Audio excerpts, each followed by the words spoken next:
And welcome back, class, to the True and Accurate History of Mongolia, Part 10. I am become death. When we left off, we were in the midst of war with the last remaining opposing civilization in the known world, the Inca. Genghis Khan and Monka Temur Khan and Burka Khan, the Iroquois Khan, were taking the battle to the people of the Incan Empire, conquering cities left and right, showing that they were a force to be reckoned with. With the power of their tanks and infantry, they were unstoppable. The wisdom of war that they had built up through the ages served them well, and there was nothing that could stand in their way, or so it seemed. Naval power, land power, even air power were all within the purview of the Mongolians. There seemed to be nothing in the world that could end their reign. Now, we are nearing the end of history, at least the end of the history of the Mongols. This series is ending in the next episode, Part 11. In the year 2012. Once that's done, there's going to be a little bit of time until the next True and Accurate History series begins. As I mentioned, I was going to attempt to get one of these True and Accurate History series onto Machinima Realm. We'll see if that happens or not. Most likely it will not happen, but it's always worth a shot. If it doesn't happen, it will continue to be on this channel weekly, as usual, Mondays. If it does happen, then hopefully it will be showing up on Machinima Realm, also weekly. Either way, I hope you'll continue to support the work that we're doing together, continue to attend these classes, and learn about the history of various nations in the world. Now, we've entered the 60s, which is a time of, essentially, violent expansion on the New World. The Old World continued with its cultural explorations.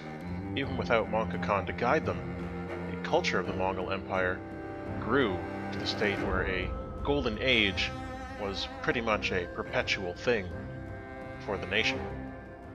You can see here the destroyers are proving just how effective they are, as are the tanks rolling their way into Vilcabamba there, under the command of Monka Temur Khan.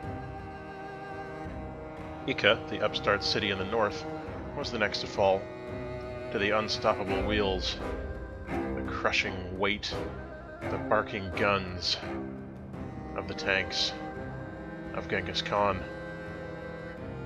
Nothing the Incans could throw against them was capable of standing for more than a moment against the overwhelming firepower that he could bring to bear. As such, the war seemed a foregone conclusion. Victory seemed a foregone conclusion. The destruction of the Incan Empire seemed inevitable. Sooner, indeed, rather than later. The 60s are a tumultuous time, but a time of happiness and peace in the Old World. As much peace there as there was war here on the borders. Pachacudi was desperate. There didn't seem to be anything he could do to slow down the advance, slow down the destruction, to stall the seemingly inevitable end of his people's history. All that was left, aside from the Incans, were two city-states, one isolated in the middle of the ocean, the other buffered by the Incan Empire, and so safe for the time being. Of course, with the naval power at his disposal, Genghis Khan could have moved south through the empire or around the empire to take that city-state anytime he wanted. But he preferred to leave them there because he was just about to strike a peace treaty with Consul Pachacudi in 1962. Now, Oslo at this point became a prime target. The reason for this was that Temujin remembered the last time there was peace in the Mongol Empire, led to stagnation, and he refused to see that happen to his troops again. As such, after a brief period of rest in the early 1960s, a new battle would begin. Even as globalization came about, and the United Nations began to be constructed in the old world, something of an ironic name in Temujin's mind, seeing as there were only 2 nations in the world, and they were far from united. Regardless, his PR people told him it would sound good, and so he took their suggestion, and the United Nations began construction. It would be a long time before it was completed, all the same.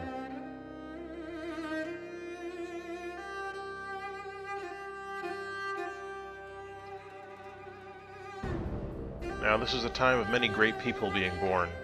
We already saw 2 great artists born in the last session. We see here a great merchant is making his way towards the new world. We see the old world continuing its expansion, continuing to grow into a cultural, economic, and as well military superpower, as it has always been. New modes of communication were discovered, which made it much easier to communicate across the ocean to the new world. These wireless communications enabled Genghis Khan to retake command of progress in the old world, even as he was preparing his soldiers for their next foray in the new world against Oslo.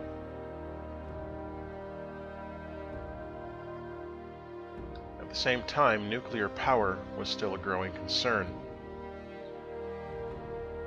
In the old world, nuclear weapons were being developed, which was terrifying to the Incans, to the people of Oslo and Vienna. What power they had was horrifying. The even proposed theoretical abilities of the nuclear bomb were unthinkable to the people of the world who had never yet seen such destructive power in the hands of anyone, let alone the warlike Mongols.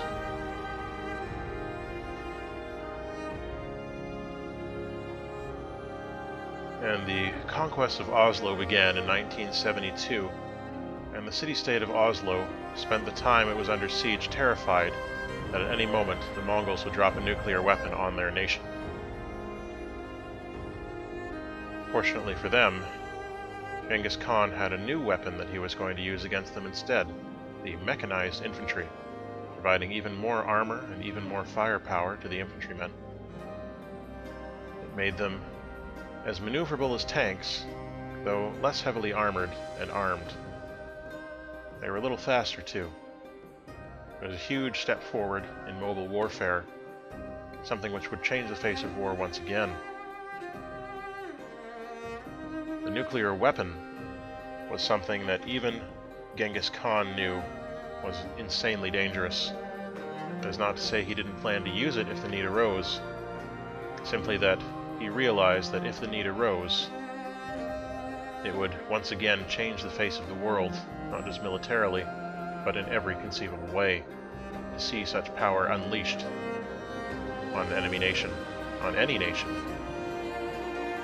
The scientists had warned him of the possibility for pollution and uninhabitable land, but it was something that he felt needed to be possessed at the very least, if not necessarily used. Something to show the remaining people of the world that the Mongol rule was not only the best choice for them, but in fact the only choice they could possibly make if they wished to survive in the New World Order. Now, the Battle of Oslo continued even as wireless communications improved, and more great people were born, ushering in new innovations, mostly outside the areas of warfare, mostly in the areas. The first nuclear weapon was completed in 1976 in the southern continent. It was moved across the continent and to be shipped to the New World. The aim was to take it to Monaco.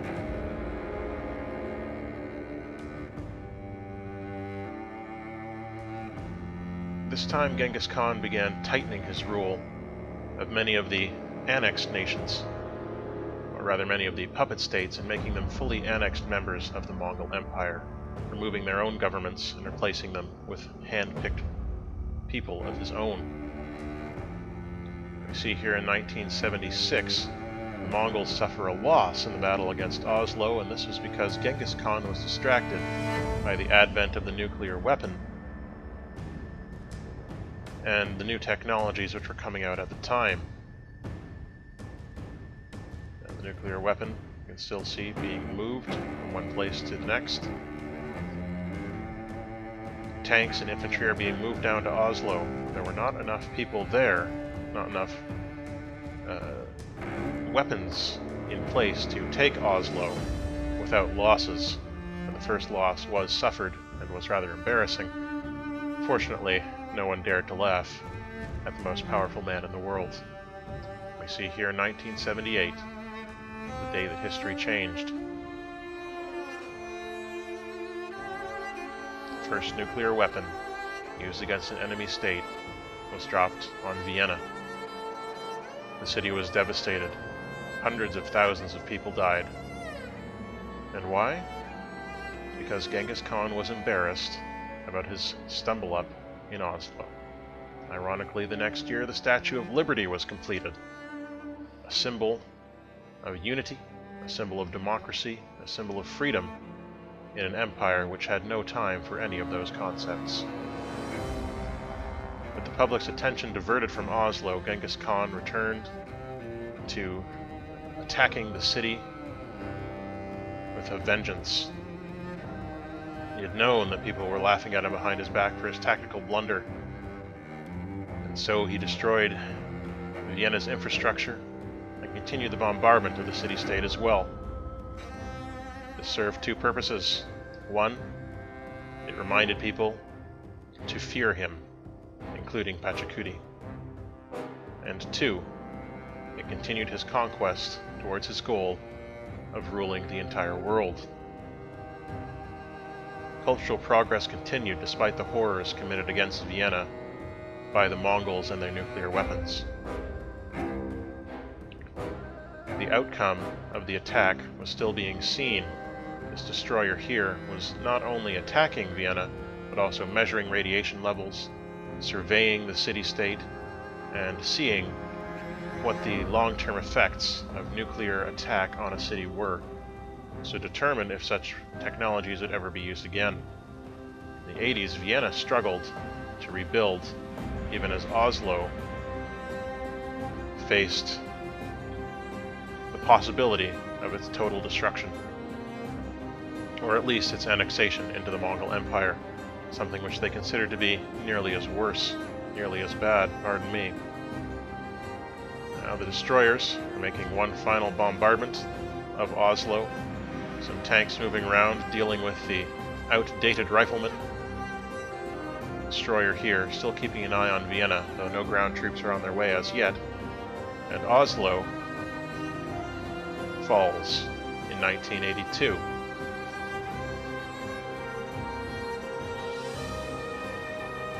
It was a tragedy for the people of Oslo, and for the people of Vienna, who knew that they would be next.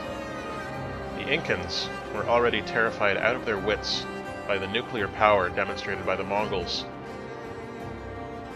Their military might was not up to facing Temujin's hordes, especially now that they had developed even more new technologies, which gave them the power to attack from underwater as well as on top of the water. Vienna became a tempting target, at least until the peace treaty which Genghis Khan had signed with the Incans expired. He of course had no intention of letting them survive into the future. When we return, we're going to see the end of Vienna and the end of history. Who will survive?